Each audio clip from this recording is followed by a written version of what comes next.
Top quality और consistent performance के लिए सिर्फ सिल्वर पंप नाम याद रखना। ಅದು ಉತ್ತರ ಕನ್ನಡ ಜಿಲ್ಲೆಯ ಒಂದು ಊರು. ಅಲ್ಲಿ ಸುರಿದಂತ ಮಳೆ ಈಗ ಅವಾಂತರಗಳನ್ನ ತಂದಿಡ್ತಾ ಇದೆ. ವಯೋವೃದ್ಧೆಯನ್ನ ಆಸ್ಪತ್ರೆಗೆ ಸಾಗಿಸೋಕು ಕೂಡ ಜನ ಪರದಾಡ್ತಾ ಇದ್ದಾರೆ. ಇನ್ನು ರಾಜಸ್ಥಾನದಲ್ಲಿ ನುಗ್ಗಿ ಬಂದ ನೀರಲ್ಲಿ ಕೊಚ್ಚಿ ಹೋಗ್ತಾ ಇದ್ದವನು ಕೂದಲೆಳೆ ಅಂತರದಲ್ಲಿ ಪಾರಾಗಿದ್ದಾರೆ. ಮನೆಗಳಿಗೆ ನೀರು ನುಗ್ತಾ ಇದೆ, ರಸ್ತೆಗಳು ಹಳ್ಳದಂತೆ ಹರಿತಾ ಇದೆ. ಗುಡ್ಡ ಕುಸಿತದಿಂದ ಸಂಚಾರ ಸಂಪೂರ್ಣವಾಗಿ ಬಂದಾಗಿತ್ತು. ಅಕ್ಷರಶಃ ರೈತರ ಬದುಕು ಬರ್ಬಾದಾಗಿದೆ. ಗಿಡ ಮರಗಳು ಬುಡಮೇಲಾಗಿವೆ.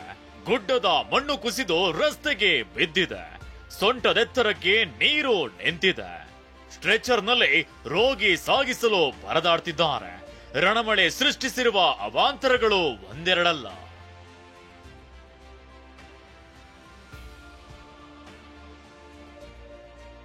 ಮಳೆ ಅಬ್ಬರಕ್ಕೆ ಹಳ್ಳದಂತಾದ ರಸ್ತೆಗಳು, ಮಂಡಿಯುದ್ದ ನೀರು.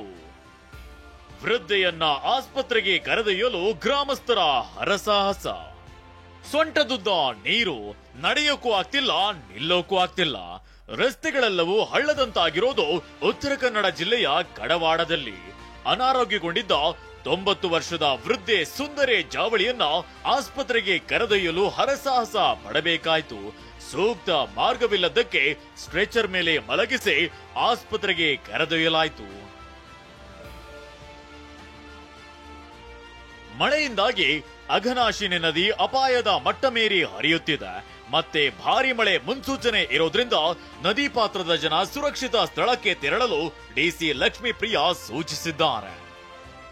ಅವೈಜ್ಞಾನಿಕ ಕಾಮಗಾರಿ, ರಸ್ತೆಗೆ ಕುಸಿದ ಗುಡ್ಡ.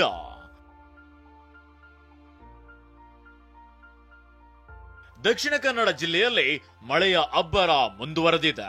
ರಾಷ್ಟ್ರೀಯ ಹೆದ್ದಾರಿ 75ರ ಹಲವೆಡೆ ಗುಡ್ಡ ಕುಸಿದಿದೆ. ಮಂಗಳೂರು ಬೆಂಗಳೂರು ಸಂಪರ್ಕ ಕಲ್ಪಿಸೋ ರಾಷ್ಟ್ರೀಯ ಹೆದ್ದಾರಿಯಲ್ಲಿ ಅವೈಜ್ಞಾನಿಕ ಕಾಮಗಾರಿಯಿಂದ ಗುಡ್ಡ ಕುಸಿಯುತ್ತಿದೆ. ಮತ್ತಷ್ಟು ಗಿಡ ಮರಗಳ ಬೇರು ಕಾಣ್ತಿದ್ದು ಬೀಳುವ ಸ್ಥಿತಿಯಲ್ಲಿದೆ. ರಾಷ್ಟ್ರೀಯ ಹೆದ್ದಾರಿ 75ರ ಈ ಒಂದು ಕೆಲವು ಕಡೆ ಅವೈಜ್ಞಾನಿಕ ಕಾಮಗಾರಿಯಿಂದಾಗಿ ರಸ್ತೆಗೆ ಗುಡ್ಡ ಕುಸಿಯುವಂತಹ ಭೀತಿ ಎದುರಾಗಿರುವಂಥದ್ದು ಇಲ್ಲಿ ನೋಡ್ಬೋದಾಗಿದೆ. ಗುಡ್ಡದಂತಹ ಪ್ರದೇಶ, ಆ ಮೇಲ್ಪದರಲ್ಲಿ ಏನು ಮೇಲೆ ಆ ಮರಗಳಿದೆ, ಆ ಮರಗಳು ಕುಸಿಯುವಂತಹ ಭೀತಿ ಎದುರಾಗಿರುವಂತ. ನಿರಂತರ ಮಳೆಗೆ ಬಾಗಲಕೋಟೆ ಜಿಲ್ಲೆಯಲ್ಲೂ ಆತಂಕ ಶುರುವಾಗಿದೆ. ಘಟಪ್ರಭಾ ನದಿಯಲ್ಲಿ ನೀರಿನ ಪ್ರಮಾಣದಲ್ಲಿ ಭಾರಿ ಏರಿಕೆಯಾಗಿದೆ. ರಬಕವಿ ಬನಹಟ್ಟಿ ತಾಲೂಕಿನ ಡವಳೇಶ್ವರದಲ್ಲಿ ಸೇತುವೆ ಮುಳುಗಡೆ ಭೀತಿ ಎದುರಾಗಿದೆ.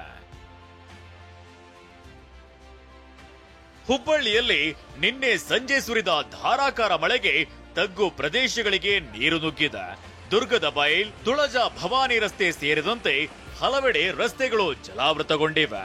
ರಸ್ತೆಗಳು ಹೊಂಡದಂತಾಗಿದ್ದು ಪಾಲಿಕೆ ವಿರುದ್ಧ ಜನ ಆಕ್ರೋಶವನ್ನ ವ್ಯಕ್ತಪಡಿಸಿದ್ರು.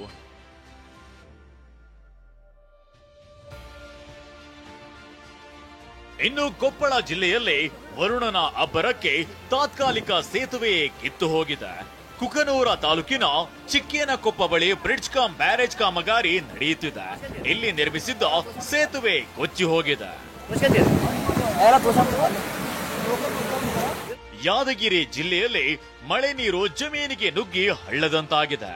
ವಡಗೇರ ತಾಲೂಕಿನ ಬಿರನಾಳ್ ಸೇರಿದಂತೆ ಹಲವೆಡೆ ಭತ್ತ, ಹತ್ತಿ, ತೊಗರಿ ಹಾಗೂ ಹೆಸರು ಬೆಳೆ ಸಂಪೂರ್ಣವಾಗಿ ನೀರು ಪಾಲಾಗಿದೆ.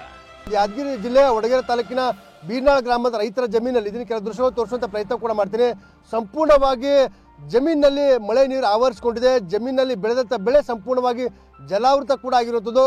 ಒಂದು ರೀತಿ ಈ ಒಂದು ಜಮೀನುಗಳಿದ್ದಾವೆ, ಜಮೀನುಗಳು ಸಂಪೂರ್ಣವಾಗಿ ಕೆರೆಯಂತಾಗಿ ಬದಲಾವಣೆ ಸಹಿತ ಆಗಿರುವಂಥದ್ದು. ದಕ್ಷಿಣ ಕನ್ನಡ ಚಿಕ್ಕಮಗಳೂರು ಸಂಪರ್ಕಿಸುವ ಚಾರ್ಮಡಿ ಘಾಟ್ನಲ್ಲಿ ದಟ್ಟ ಮಂಜು ಆವರಿಸಿತ್ತು. ಇದರಿಂದ ವಾಹನ ಸವಾರರು ಪರದಾಡುವಂತಾಯಿತು. ಚಿಕ್ಕಮಗಳೂರು ಜಿಲ್ಲೆಯಲ್ಲಿ ಭಾರಿ ಮಳೆಯಾಗುವ ಸಾಧ್ಯತೆ ಇದ್ದು ಜುಲೈ 23ರವರೆಗೂ ಜಿಲ್ಲೆಯಲ್ಲಿ ಆರೆಂಜ್ ಅಲರ್ಟ್ ಘೋಷಿಸಲಾಗಿದೆ. Bureau report, TV9.